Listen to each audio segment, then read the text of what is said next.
Hi, I'm Dr. Richard Honecker. How can we make our kids smarter? How can we increase their IQ? Well, first of all, do the obvious. Make them read more. Get them off the video games. Get them away from the TV. Play Scrabble so they learn words instead of chutes and ladders, so they just learn chutes and ladders.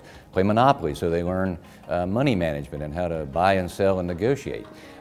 Also, we got to realize that a kid's brain reaches 90% of its adult size by the time they hit kindergarten. So you've got a window of opportunity in those early years to really help them.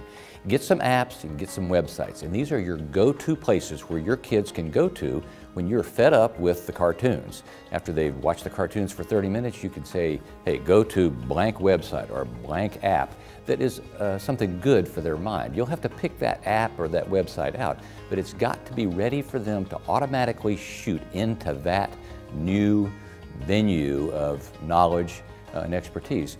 So challenge your kids, use those apps, use those websites, make them think. Play Jeopardy with them, ask them questions and answers, have them ask you questions and answers.